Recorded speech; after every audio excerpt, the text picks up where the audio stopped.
अब पिता की संपत्ति पर बेटियों का भी अधिकार होगा। पैतृक संपत्ति पर बेटी भी होगी बराबर की हकदार। अब नहीं ठुकराई जाएंगी बेटियां। सर्वोच्च न्यायालय ने खत्म किया भेदभाव। बेटियां घर की लक्ष्मी होती हैं। बेटियों से ही संसार आगे बढ़ता है, लेकिन इस संसार में बेटियों को ही कुचलने का, उन्हें हर सुविधाओं से वंचित रखने का एक बड़ा प्रयास भी किया जाता है।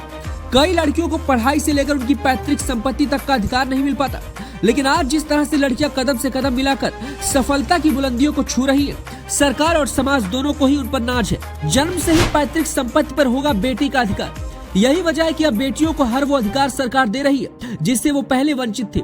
इस कड़ी में सुप्रीम कोर्ट ने भी एक बड़ा फैसला सुनाते हुए बेटियों को पिता की संपत्ति का हकदार बताया है। कोर्ट ने कहा है कि पिता के पैतृक की संपत्ति में बेटी का बेटे के बराबर हक होगा।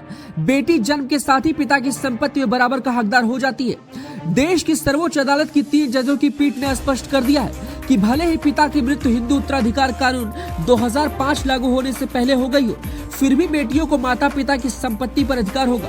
पिता की पैतृक संपत्ति में बेटी को अपने भाई से थोड़ा भी हक कम नहीं मिलेगा। अगर बेटे की मृत्यु भी 9 सितंबर 2005 से पहले हो जाए तो भी पिता की पैतृक संपत्ति में उसका हक बना रहेगा।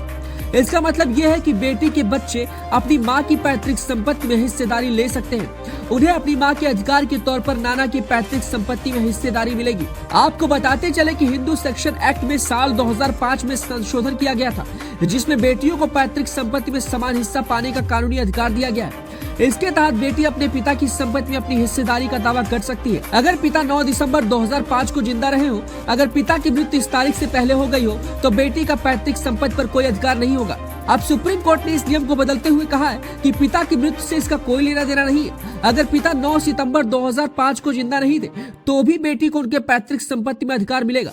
यानी 9 सितंबर 2005 से पहले पिता की मृत्यु के बावजूद बेटी का हम वारिस होने का अधिकार नहीं छिनेगा।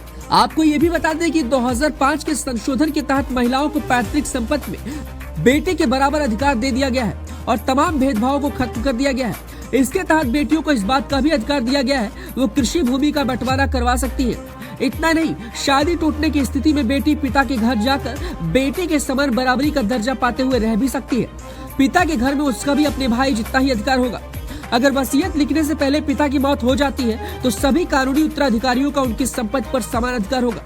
वहीं स्व अर्जित संपत्ति के मामले में बेटी का पक्ष कमजोर होता है। यानी अगर पिता ने अपने पैसे से जमीन खरीदी है, मकान बनवाया है, तो वो जिसे चाहे ये संपत्ति दे सकते हैं। अगर पिता ने बेटी को खुद की संपत्ति में हिस्सा देने से इनकार कर दिया तो बेटी कुछ नहीं कर सकती। अब कोर्ट के आदेश ने बेटियों को सम्मान देने का जो फैसला किया है, जिसकी वो हकदार थी, वो बहुत ही सराहनीय है। लेकिन ये फैसला उनके लिए कितना राहत भरा होगा? क्या परिवार भी ये सम्मान उन्हें बिना किसी विवाद के देगा? वैसे इस फैसले पर आपका क्या कहना है? हमें अपने विचार कमेंट बॉक्स में जरूर बताएं। ब्यूरो रिपोर्ट अपना इंडिया।